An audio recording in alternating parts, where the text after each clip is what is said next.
ഒന്ന് സങ്കല്പിച്ചു നോക്കൂ, മനുഷ്യരാശി തങ്ങളെക്കാൾ ദശലക്ഷം മടങ്ങ് എണ്ണത്തിൽ കൂടുതലുള്ള ഒരു നാഗരികതയെ അഭിമുഖീകരിച്ചിരിക്കുന്നു. ഈ ജീവികൾ നമ്മളെക്കാൾ എത്രയോ മുൻപ് കൃഷിയിൽ വൈവിധ്യം നേടിയവരാണ്. അവർ കുറ്റമറ്റ രീതിയിൽ പ്രവർത്തിക്കുന്ന ഒരു സമൂഹം കെട്ടിപ്പടുത്തിരിക്കുന്നു. അവർ തങ്ങളുടെ കുഞ്ഞുങ്ങളെ പഠിപ്പിക്കുന്നു, ദുർബലരെ സംരക്ഷിക്കുന്നു, മരിച്ചവരെ അടക്കം ചെയ്യുന്നു. ഈ ഭൂമിയിലെ എല്ലാ ഇരപിടിയന്മാരെക്കാളും അധികം, അതായത് 100 ദശലക്ഷം വർഷത്തിലേറെയായി അവർ അതിജീവിച്ചുകൊണ്ടേയിരിക്കുന്നു. എന്നിട്ടും ഒരു ചെറിയ അണുബാധ അവരെ മമ്മികളാക്കി മാറ്റിയേക്കാം. ഇത് കേൾക്കുമ്പോൾ ഒരു സയൻസ് ഫിക്ഷൻ പോലെ തോന്നാം, പക്ഷേ ഇത് വെറുമൊരു കഥയല്ല. മനുഷ്യരാശി വർഷങ്ങളോളമായി ഈ നാഗരികതയുമായി യുദ്ധത്തിലാണ്. അവർ ചിതലുകളാണ്.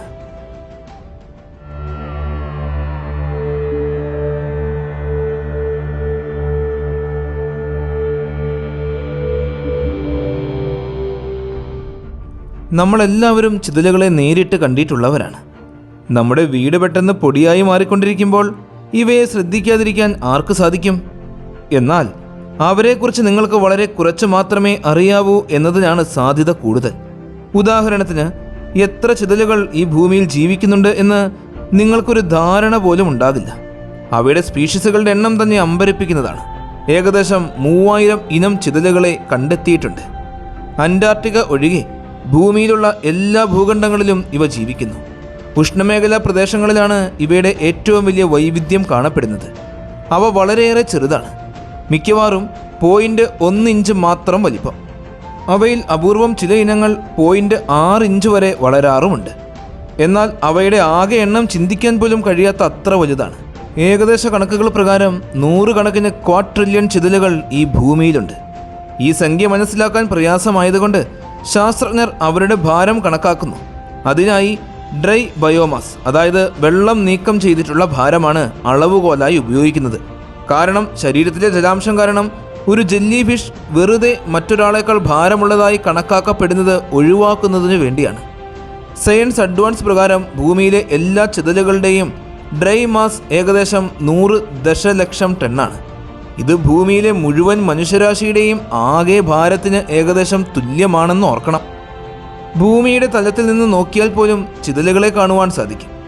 അക്ഷരാർത്ഥത്തിൽ അവ ഓരോ വർഷവും ദശലക്ഷക്കണക്കിന് ടൺ മീഥൈൻ വാതകം പുറത്തുവിടുന്നുണ്ട്. ഇത് ആഗോള മീഥൈൻ പുറന്തള്ളലിൻ്റെ 1 മുതൽ 3% വരെ വരും. അവർ കോളനികളിലാണ് ജീവിക്കുന്നത്. ഒറ്റനോട്ടത്തിൽ ഇത് വെറും സാധാരണയായി തോന്നാം.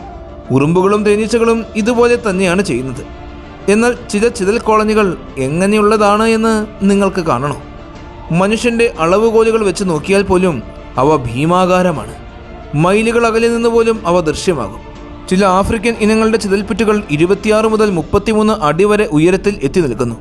40 അടിയിലധികം ഉയരമുള്ള പുറ്റുകളുടെ റെക്കോർഡുകളും നിലവിലുണ്ട്. ഓരോ ഘടനയ്ക്കും ടൺ കണക്കിന് ഭാരമുണ്ടാകും. അതുകൊണ്ട് പ്രാണികളുടെ ലോകത്തിൽ ഇവ യഥാർത്ഥ ആകാശഗോപുരങ്ങളും വൻ നഗരങ്ങളുമാണ്. ലോകമെമ്പാടുമുള്ള ഇവയുടെ വ്യാപനം പ്രാണികളെ സംബന്ധിച്ചിടത്തോളം അവിശ്വസനീയമാണ്. വടക്ക് കിഴക്കൻ ബ്രസീലിൽ ഒരു ഭീമാകാരമായ ചിതൽ നഗരം തന്നെയുണ്ട്.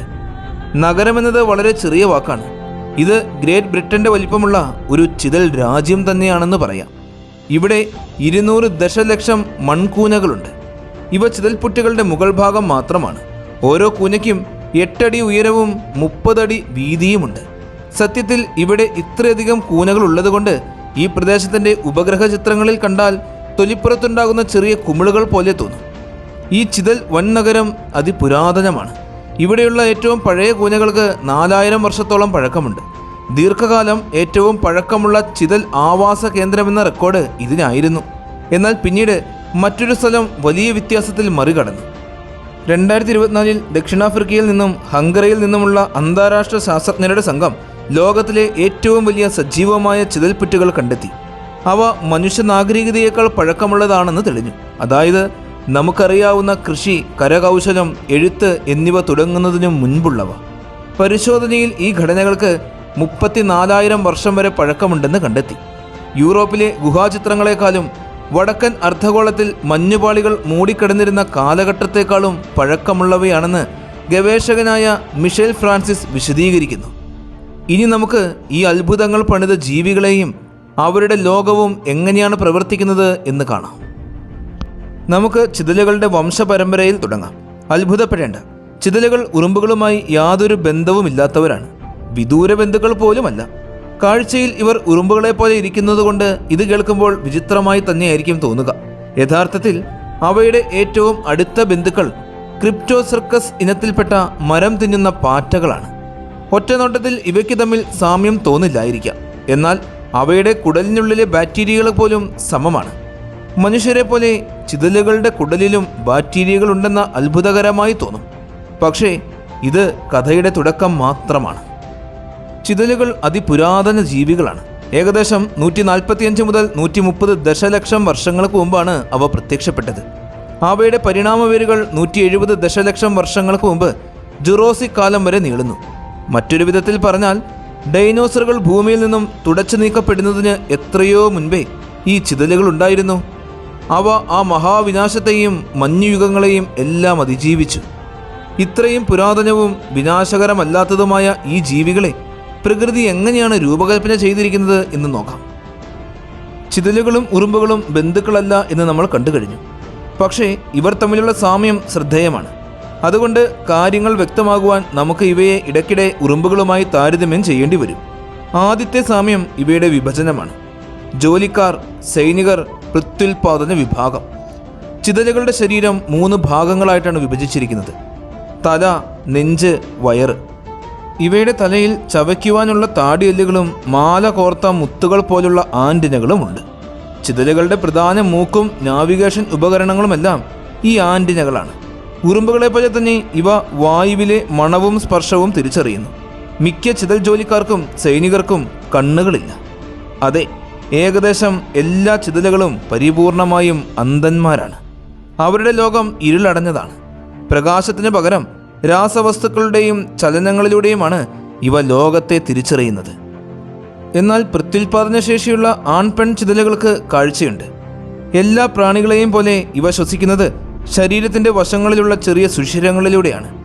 ഇവയുടെ രക്തചംക്രമണ സംവിധാനം തുറന്ന രീതിയിലുള്ളതാണ്. ശരീരത്തിൽ രക്തത്തിന് പകരം ഹീമോലിംബ് എന്ന പദാർത്ഥമാണുള്ളത്. ഇവരുടെ ഹൃദയം മനുഷ്യരുടേതുപോലെ ഒരു അടഞ്ഞ സംവിധാനമല്ല, മറിച്ച് ദ്രാവകത്തെ അങ്ങോട്ടും ഇങ്ങോട്ടും പമ്പ് ചെയ്യുന്നതിന് പറ്റിയ ഒരു പമ്പ് സംവിധാനമാണ്. ചിതലിൻ്റെ തൊലി വളരെയേറെ നേർത്തതാണ്.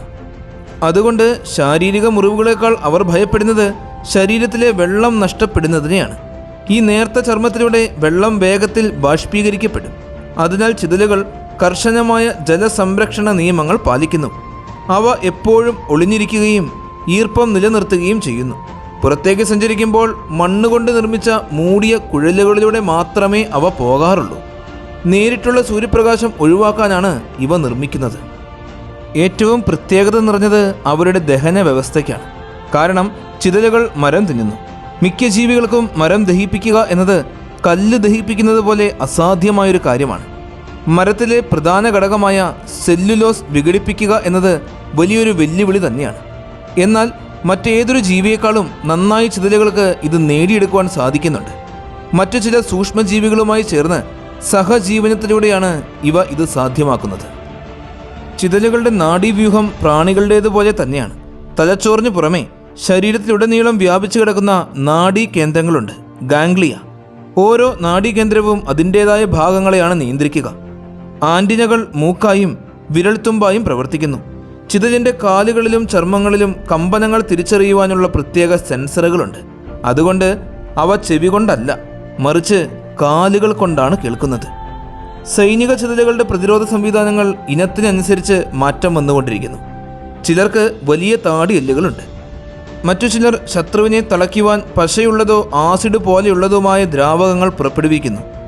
നാസ്യൂട്ടി ടെർമിനേറ്റിനെ വിഭാഗത്തിൽപ്പെട്ട ചിതലുകൾക്ക് തലയിൽ ഒരു നോസൽ തന്നെയുണ്ട്. ശത്രുവിനെ ഓടിക്കുന്നതിനു വേണ്ടി ഇതുവഴി അവർ പുറത്തേക്ക് രാസായുധം സ്പ്രേ ചെയ്യുന്നു. ഈ ചിതൽ സമൂഹം എങ്ങനെയാണ് ഉണ്ടാകുന്നത് എന്ന് നമുക്ക് നോക്കാം. മഴ കഴിഞ്ഞുള്ള ഒരു സായാഹ്നത്തിൽ ഒരു ചിതൽപ്പുറ്റിന് ചുറ്റുമുള്ള മണ്ണ് വിണ്ടുകീറുന്നതായി തോന്നാം. അന്തരീക്ഷത്തിൽ ഉയരുന്ന ഈർപ്പവും കാറ്റില്ലാത്ത അവസ്ഥയുമുള്ളപ്പോഴാണ് ചിതലുകൾ കൂട്ടമായി പുറത്തു വരുന്നത്. ചിറകുള്ള ആൺപെൺ ചിതലുകൾ പുറത്തേക്ക് വരുന്നു. അവയെ അലേറ്റുകൾ എന്നാണ് വിളിക്കുക. ഈ ചുരുങ്ങിയ സമയത്തിനുള്ളിൽ തന്നെ അവർ മണത്തിലൂടെ ഇണകളെ കണ്ടെത്തുന്നു. ഓരോ കോളനിക്കും ഓരോ മണമാണുള്ളത്. അതുകൊണ്ട് സ്വന്തം കുടുംബത്തിന് പുറത്തുള്ള ഇണയെ കണ്ടെത്തുവാൻ അവർക്ക് എളുപ്പമായിരിക്കും. ഒരിക്കൽ താഴെ ഇറങ്ങിക്കഴിഞ്ഞാൽ അവർ തങ്ങളുടെ ചിറകുകൾ സ്വയം കളയുന്നു. അവർക്കിനി പറക്കാൻ രണ്ടാമതൊരു അവസരമില്ല. ഇനി അവർ കാൽനടയായി സഞ്ചരിക്കേണ്ടതുണ്ട്. ആൺചിതലുകൾ പെൺചിതലിൻ്റെ പിന്നാലെ പോകുന്നു. അവർ മണ്ണിലോ കല്ലിനടിയിലോ ഒരു ചെറിയ സ്ഥലം കണ്ടെത്തുകയും അവിടെ ആദ്യത്തെ മുറി നിർമ്മിക്കുകയും ചെയ്യുന്നു. അവിടെ വെച്ച് അവർ ഇണ ചേരുന്നു. റാണി ചിതലിന് വർഷങ്ങളോളം ബീജം സംഭരിച്ചു വയ്ക്കാം. ഇവിടെ ഉറുമ്പുകളെ പോലെയല്ല. ഉറുമ്പുകളെ പോലെ ആൺചിതലുകൾ ഇവിടെ ചാകില്ല. ചിതൽ രാജാവ് റാണിക്കൊപ്പം ജീവിത അവസാനം വരെ കൂടെയുണ്ടാകും. ചിതൽ കോളനി വളരുന്നത് പ്രധാനപ്പെട്ട 3 ഘട്ടങ്ങളിലൂടെയാണ്. ആദ്യത്തെ ഘട്ടം, റാണി കുറച്ച് മുട്ടകൾ മാത്രം ഇടുന്നു. രാജാവ് അവളെ ശുശ്രൂഷിക്കുകയും അവൾക്ക് ഭക്ഷണം നൽകുകയും ചെയ്യുന്നു. കൂടാതെ അവളിട്ട മുട്ടകൾക്ക് മുഴുവൻ രാജാവ് കാവൽ നിൽക്കുന്നു. അടുത്തത് കോളനി വളരാൻ തുടങ്ങുന്ന ഘട്ടമാണ്. ആദ്യത്തെ ജോലിക്കാർ പുറത്തു വരുന്നു. പിന്നീട് അവർ റാണിയെ നോക്കുകയും റാണി ഇട്ടിരിക്കുന്ന മുട്ടകൾക്ക് ആവശ്യമായ ചൂടും ഈർപ്പവും ചിതൽപ്പുറ്റിനുള്ളിൽ ഉറപ്പാക്കുകയും ചെയ്യുന്നു. അടുത്തത് അവസാനത്തെ ഘട്ടമായ കോളനിയുടെ വികാസമാണ്. കോളനി വലുതാകുമ്പോൾ റാണി കൂടുതൽ ഭക്ഷണം കഴിക്കുകയും അതിനനുസരിച്ച് അവളുടെ വയറ് വീർത്ത് വലുതാവുകയും ചെയ്യുന്നു. അവൾ പിന്നീട് ഒരു ജീവിക്കുന്ന ഇൻക്യുബേറ്ററായി മാറുന്നു. ഒരു ദിവസം തന്നെ 10,000-കണക്കിന് മുട്ടകൾ വരെ അവൾ ഇടുന്നു. മുട്ട വിരിഞ്ഞ് പുറത്തു വരുന്ന ഈ കുഞ്ഞുങ്ങളെല്ലാം ജോലിക്കാരാകണമോ സൈനികരാകണമോ എന്നത് അവർക്ക് നൽകുന്ന ഭക്ഷണത്തെയും രാസസന്ദേശങ്ങളെയും ആശ്രയിച്ചിരിക്കും. ഇത് ജനസംഖ്യ നിയന്ത്രിക്കുന്നതിനുള്ള ഒരു പ്രത്യേക വിദ്യയാണ്. ചിതലുകളുടെ ആഹാര രീതിയും അതിശയകരമാണ്. ചിലർ മരം ദഹിപ്പിക്കുവാൻ കുടലിലെ ജീവികളെ ആശ്രയിക്കുമ്പോൾ മറ്റു ചിലർ ചിതൽപ്പുറ്റിനുള്ളിൽ ഫംഗസ് കൃഷി ചെയ്യുന്നു. ജോലിക്കാർ ഇലകളും ചവറുകളും ശേഖരിച്ച് ചിതൽപ്പുറ്റിൻ്റെ ഉള്ളിൽ ചെറിയ കൃഷിത്തോട്ടങ്ങൾ ഒരുക്കുന്നു. അതിൽ വളരുന്ന കൂണുകൾ ചിതലുകൾ ആഹാരമാക്കുന്നു. ഈ കൃഷിരീതി വഴി അവർ മണ്ണിനെ ഫലഭൂയിഷ്ഠമാക്കുകയും ചെയ്യുന്നു. എത്രയൊക്കെ സജ്ജീകരണങ്ങൾ ചെയ്ത് സംരക്ഷണം ഒരുക്കി വെച്ചാലും ചിതലുകൾക്ക് ശത്രുക്കൾ ഏറെയാണ്. ഉറുമ്പ് തീനികൾ അവരുടെ ഒരു പ്രധാന ശത്രുവാണ്. പക്ഷികളും പാമ്പുകളും എല്ലാം ഇവരെ ഭക്ഷിക്കുന്നു. എന്നാൽ ഏറ്റവും വലിയ ശത്രു ഉറുമ്പുകളാണ്. ഉറുമ്പുകൾ ആക്രമിക്കുമ്പോൾ ചിതൽ സൈനികർ ജീവൻ കൊടുത്തുപോലും ചിതൽപ്പുറ്റിനെ സംരക്ഷിക്കുന്നു. ചില ഇനം ചിതലുകൾ ശത്രുവിനെ നശിപ്പിക്കുന്നതിനായി സ്വയം പൊട്ടിത്തെറിക്കാറുണ്ട്.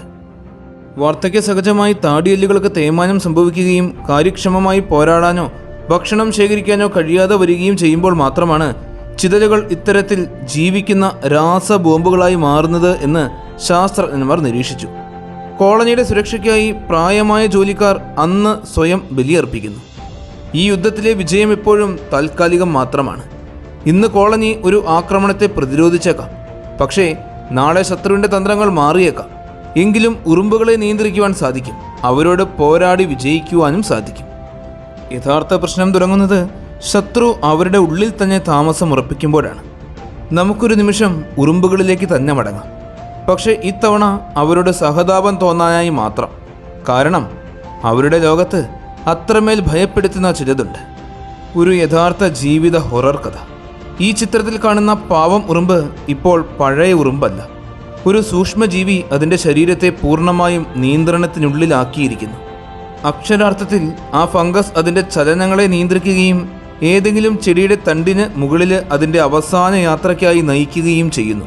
അവിടെ വെച്ച് ഫംഗസ് ഉറുമ്പിൻ്റെ ശരീരത്തിലൂടെ വളർന്ന് അതിൻ്റെ ബീജകണങ്ങൾ വായുവിൽ പരത്തുന്നു.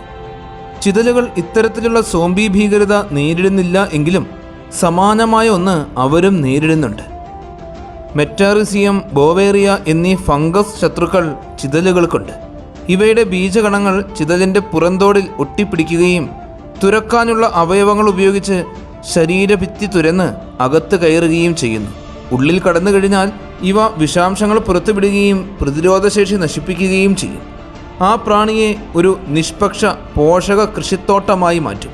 ഒടുവിൽ ആതിഥേയനായ ചിതൽ ചാവുകയും ശരീരം മമ്മി പോലെ ഉണങ്ങുകയും ചെയ്യുന്നു. സാമൂഹിക പ്രതിരോധത്തിലൂടെയാണ് ചിതലുകൾ ഈ ഭീഷണിയെ നേരിടുന്നത്. പരസ്പരം നക്കി വൃത്തിയാക്കുക, അണുനാശിനികൾ പുരട്ടുക, രോഗബാധയുള്ള മുറിവുകൾ ഒറ്റപ്പെടുത്തുക, രോഗം വന്നവരെ കുഴിച്ചു മൂടുകയോ അല്ലെങ്കിൽ ഭക്ഷിക്കുകയോ ചെയ്യുക. ഫംഗസ് വളർന്ന് സ്പോറുകൾ പുറത്തു വരുന്നത് തടയുവാൻ അവർ എന്തും ചെയ്യും. മരണകാരണമല്ലാത്ത ചില ഫംഗസ് ബാധകളും ചിതലുകൾക്കുണ്ടാകാറുണ്ട്. പക്ഷേ അവയുടെ ലക്ഷണങ്ങൾ ഭയാനകമാണ്.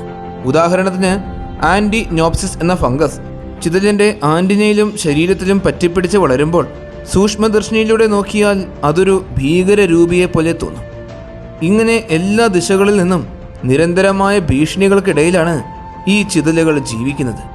എങ്കിലും ഇത്രയധികം ആന്തരികവും ബാഹ്യവുമായ ശത്രുക്കൾക്കിടയിലും ചിതലുകൾക്ക് കൂട്ടാളികളുണ്ട്. ചിതലുകളുടെ പ്രധാന സുഹൃത്തുക്കൾ അവരുടെ കുടലിനുള്ളിലുള്ള സഹജീവികളാണെന്ന് നിങ്ങൾക്കറിയാമോ? താഴ്ന്ന ഇനം ചിതലുകളിൽ സെല്ലുലോസിനെ വിഘടിപ്പിക്കുവാൻ ഒരു വലിയ സംഘം ബാക്ടീരിയയുണ്ട്. ഉയർന്ന ഇനം ചിതലുകളിൽ ഈ സംവിധാനം അല്പം വ്യത്യസ്തമാണെങ്കിലും അവരും കുടലിലെ സങ്കീർണമായ ബാക്ടീരിയ കൂട്ടായ്മയെയാണ് ആശ്രയിക്കുന്നത്. ശുചിത്വ പരിപാലനവും ഒരു കൂട്ടായ പ്രവൃത്തി തന്നെയാണ്. പൂപ്പലുകളെയും രോഗകാരികളെയും നശിപ്പിക്കുന്ന ബാക്ടീരിയകൾ ചിതലുകളുടെ ശരീരത്തിന് പുറത്തും അവരുടെ മുറികളുടെ ഭിത്തികളിലും ജീവിക്കുന്നു. ഇതിനും പുറമെ ചിതലുകൾ തങ്ങളുടെ കൂടുകളിൽ ഒരു ബയോഫിലിം പാളി നിർമ്മിക്കുന്നു. അതൊരു സ്വാഭാവിക അണുനാശിനിയായിട്ടാണ് പ്രവർത്തിക്കുന്നത്. ഈ ചിതൽ നഗരത്തിൽ മറ്റു പല താമസക്കാരുമുണ്ട്. വണ്ടുകൾ, മറ്റു ചെറിയ പ്രാണികൾ, ചെറിയ പാറ്റകൾ എന്നിവരാണ് അവർ. അവർ കൃത്യമായി പറഞ്ഞാൽ സുഹൃത്തുക്കളല്ല. മിക്കവരും അവിടെയുള്ള ചൂടും ഈർപ്പവും മുതലെടുക്കുന്നു എന്ന് മാത്രം. എങ്കിലും ചിലർ മാലിന്യങ്ങളും ചത്ത ചിതലുകളെയും വൃത്തിയാക്കി തങ്ങളുടെ വാടക നൽകാറുണ്ട്. ആകെ മൊത്തത്തിൽ ജീവിക്കുക, മറ്റുള്ളവരെ ജീവിക്കാൻ അനുവദിക്കുക എന്ന നിലപാടോടെ. അവസാനമായി അദൃശ്യമായ ഗ്യാസ് പരിസ്ഥിതിയെക്കുറിച്ച് പറയാം. ചിതലുകൾ ഭക്ഷണം ദഹിപ്പിക്കുമ്പോൾ മീഥെയ്ൻ ഉൽപ്പാദിപ്പിക്കപ്പെടുന്നു. എന്നാൽ അതിൻ്റെ ഒരു ഭാഗം ചിതൽപ്പുറ്റിനുള്ളിലെ ബാക്ടീരിയകൾ തന്നെ ആഗിരണം ചെയ്യുന്നു. അത് ഭൂമിയുടെ പരിസ്ഥിതിക്ക് അവർ ചെയ്യുന്ന ചെറിയ സേവനമാണ്. അകത്ത് കൂട്ടാളികൾ, പുറത്ത് ശത്രുക്കൾ, നടുവിൽ വീട്. നമുക്ക് ഒരു ചിതൽപ്പുറ്റിലൂടെ നടന്ന് ഈ പ്രകൃതിദത്ത അത്ഭുതം എങ്ങനെ നിർമ്മിക്കപ്പെട്ടിരിക്കുന്നു എന്ന് കാണാം. ചിതൽപ്പുറ്റ് എന്നത് ഉണങ്ങിയ മണ്ണിൻ്റെ ഒരു കൂമ്പാരം മാത്രമല്ലേ എന്ന് നിങ്ങൾ എപ്പോഴും സംശയിച്ചിട്ടുണ്ടാകാം. അതൊരു പ്രത്യേക വാസ്തുവിദ്യ രൂപകൽപ്പനയുള്ള യഥാർത്ഥ നിർമ്മിതിയാണ്. ഒരു കോളനി ജീവനോടെ ഇരിക്കുന്നിടത്തോളം കാലം പുറ്റ് നിരന്തരം പണിയപ്പെടുകയും പുനർനിർമ്മിക്കപ്പെടുകയും ചെയ്തുകൊണ്ടേയിരിക്കുന്നു. പുതിയ മുറികൾ വരുന്നു, തുരങ്കങ്ങൾ വെട്ടപ്പെടുന്നു. ഏറ്റവും വലിയ പുറ്റുകൾ 40 അടി വരെ ഉയരത്തിൽ എത്താറുമുണ്ട്. എന്നാൽ പുറത്തു കാണുന്ന ഈ ഗോപുരം ഒരു മഞ്ഞുമലയുടെ അറ്റം പോലെ മാത്രമാണുള്ളത്. അതിനു താഴെ 10 മീറ്ററോളം നീളുന്ന വലിയ തുരങ്കങ്ങളുടെയും മുറികളുടെയും വലിയ ശൃംഖല തന്നെയുണ്ട്. മണ്ണ്, ചവച്ചരിച്ച ജൈവവസ്തുക്കൾ, ഉമിനീർ എന്നിവയുടെ മിശ്രിതമായ ഒരുതരം ബയോ സിമെൻ്റ് കൊണ്ടാണ് ഇത് നിർമ്മിക്കപ്പെട്ടിരിക്കുന്നത്. ഉണങ്ങിക്കഴിഞ്ഞാൽ പുറംപാളി കഠിനമാവുകയും ഉൾഭാഗം സുഷിരങ്ങളുള്ളതായി മാറുകയും ചെയ്യുന്നു. കഠിനമായ ചൂടിൽ പുറ്റ് വിള്ളൽ വീഴാതെ സംരക്ഷിക്കുവാനും മഴയ്ക്ക് ശേഷം വേഗതയിൽ അറ്റകുറ്റപ്പണികൾ തീർക്കുവാനും ഈ ഘടന സഹായിക്കുന്നു. ഒരു ഭിത്തി തകർന്നാൽ മിനിറ്റുകൾക്കുള്ളിൽ തന്നെ ജോലിക്കാർ അത് ശരിയാക്കി ഉള്ളിലെ കാലാവസ്ഥ പഴയ പടി പോലെയാക്കും. പുറ്റിൻ്റെ ഘടന ഓരോ പ്രത്യേക ആവശ്യങ്ങൾക്കായി തിരിച്ചിരിക്കുന്നു. ഏറ്റവും താഴെ രാജാവിൻ്റെയും റാണിയുടെയും മുറികളും നേഴ്സറികളും കാണാം. നേഴ്സറികൾ എന്നത് കുഞ്ഞുങ്ങളെ വളർത്തുന്ന ഇടമാണ്. അതിൻ്റെ തൊട്ടടുത്ത് തോട്ടങ്ങളും ഫംഗസ് വളർത്തുന്ന സ്ഥലങ്ങളുമുണ്ട്. അതിനു മുകളിൽ സംഭരണ മുറികളും വായു സഞ്ചരിക്കുന്നതിനുള്ള ഇടങ്ങളുമുണ്ട്. ഒരു ചിമ്മിനി എന്ന പോലെ ചൂടുള്ള വായു മുകളിലേക്ക് പോവുകയും താഴെ നിന്ന് തണുത്ത വായു അകത്തേക്ക് വരികയും ചെയ്യുന്നു. ഇതിൻ്റെ ഫലമായി പുറത്ത് കഠിനമായ ചൂടാണെങ്കിലും ഉള്ളിൽ എപ്പോഴും ഈർപ്പം ഏകദേശം 85 ഡിഗ്രി ഫാരൻഹീറ്റ്, അതായത് 29 ഡിഗ്രി സെൽഷ്യസ് താപനില നിലനിൽക്കുന്നു. ഫാനുകളോ വൈദ്യുതിയോ ഇല്ലാതെയാണ് ഇങ്ങനെ സംഭവിക്കുന്നത് എന്ന് ഓർക്കണം. ചിതൽപ്പുറ്റിൻ്റെ ആകൃതിക്കും പല പ്രത്യേകതകളുണ്ട്. ചിലത് നീളമുള്ള സ്തൂപങ്ങൾ പോലെയാണെങ്കിൽ മറ്റു ചിലത് വലിയ കത്രിടൽ പോലെയാണ്. വടക്കൻ ഓസ്ട്രേലിയയിലെ ചിതലുകൾ കാന്തിക സൂചി പോലെ കൃത്യമായി വടക്ക് തെക്ക് ദിശയിലേക്ക് നീളമുള്ള പുറ്റുകൾ നിർമ്മിക്കുന്നു. രാവിലെയും വൈകുന്നേരവും സൂര്യപ്രകാശം തുല്യമായി ലഭിക്കാനും ഉച്ചയ്ക്ക് നേരിട്ടുള്ള ചൂട് തട്ടി പുറ്റ് അമിതമായി ചൂടാകാതിരിക്കാനുമാണ് ഈ വാസ്തുവിദ്യ. ചിതൽ നഗരം വലിയ ഗതാഗത സൗകര്യങ്ങളോടെയാണ് രൂപകൽപ്പന ചെയ്യപ്പെട്ടിരിക്കുന്നത്. പ്രധാന പാതകൾ, കവലകൾ, പ്രതിരോധത്തിനായി ഇടുങ്ങിയ വഴികൾ എന്നിവയെല്ലാം ഇതിനുള്ളിലുണ്ട്. അവിടെയുള്ള സൈനികർക്ക് തങ്ങളുടെ തലകൊണ്ട് ആ വഴി അടിച്ചുപിടിച്ച് ശത്രുക്കളെ തടയുവാൻ സാധിക്കും. ദൂരെയുള്ള ഭക്ഷണ സ്ഥലങ്ങളിലേക്ക് പോകാതിരിക്കുവാൻ മണ്ണുകൊണ്ട് മൂടിയ തുരങ്കങ്ങളുമുണ്ട്. ഈ മുഴുവൻ സംവിധാനവും തകരാറുകൾ സംഭവിക്കാത്ത വിധത്തിലാണ് നിർമ്മിക്കപ്പെട്ടിരിക്കുന്നത്. ഒരു ഭാഗം തകർന്നാൽ മിനിറ്റുകൾക്കുള്ളിൽ വായു സഞ്ചാരവും ഗതാഗതവും മറ്റൊരു വഴിയിലൂടെ തിരിച്ചുവിടുവാൻ അവർക്ക് കഴിയും. മനുഷ്യരുടെ ഭാഷയിൽ പറഞ്ഞാൽ ചിതൽപ്പുറ്റെന്നത് പ്രകൃതിദത്തമായ HVAC സമുച്ചയമാണ്. വൈദ്യുതിയോ യന്ത്രങ്ങളോ ഇല്ലാതെ വെറും ജാമിതീയ ഘടനയും അധ്വാനവും കൊണ്ട് മാത്രം പ്രവർത്തിക്കുന്ന ഒന്ന്. ലളിതമായി പറഞ്ഞാൽ ഈ ചിതലുകൾ വെറും കുഞ്ഞിപ്രാണികൾ മാത്രമല്ല, അവർ പ്രകൃതിയുടെ അത്ഭുതകരമായ എഞ്ചിനീയർമാരും കർഷകരും വാസ്തുശില്പികളുമാണ്. ദശലക്ഷക്കണക്കിന് വർഷങ്ങളോളമായി ഡൈനോസറുകളെ പോലും തുടച്ചു നീക്കിയ മഹാവിപത്തുകളെ അതിജീവിച്ച് അവർ ഭൂമിയിൽ നിലനിൽക്കുന്നു. ഒരു രാജ്ഞിയും രാജാവും ലക്ഷക്കണക്കിന് ജോലിക്കാരും സൈനികരും അടങ്ങുന്ന അവരുടെ കുടുംബം മനുഷ്യനാഗരികതയേക്കാൾ ചിട്ടയോടെയാണ് പ്രവർത്തിക്കുന്നത്. വൈദ്യുതിയോ യന്ത്രങ്ങളോ ഒന്നുമില്ലാതെ വെറും മണ്ണും ഉമിനീരും ഉപയോഗിച്ച് വായുസഞ്ചാരവും താപനിലയും ക്രമീകരിക്കുന്ന സ്മാർട്ട് കെട്ടിടങ്ങൾ നിർമ്മിക്കുവാൻ അവർക്ക് കഴിയുന്നു. മീഥെയ്ൻ വാതകം പുറത്തുവിടുന്നുണ്ട് എങ്കിലും മണ്ണുഴുതുമറിക്കുവാനും ഫലഭൂയിഷ്ടമാക്കുവാനും വനങ്ങളെ പുനർജീവിപ്പിക്കുവാനും ചിതലുകൾ വലിയ പങ്ക് വഹിക്കുന്നുണ്ട്. മനുഷ്യനഗരങ്ങളെല്ലാം കാലക്രമേണ മണ്ണടിഞ്ഞു പോയേക്കാം. എന്നാൽ പ്രകൃതിയുമായി ഇണങ്ങി ജീവിക്കുന്ന ചിതലുകളുടെ ഈ വലിയ സാമ്രാജ്യം ഇനിയും കോടാനുകോടി വർഷങ്ങളോളം നിലനിൽക്കും. അവരിൽ നിന്ന് സഹകരണത്തിൻ്റെയും അച്ചടക്കത്തിൻ്റെയും അതിശയകരമായ പാഠങ്ങൾ പലതും നമ്മൾ ഇനിയും പഠിക്കാനുണ്ട്. ചിതലുകളെക്കുറിച്ചുള്ള ഈ ഒരു വീഡിയോ എല്ലാവർക്കും ഒരുപാട് ഇഷ്ടമായി എന്ന് വിശ്വസിക്കുന്നു.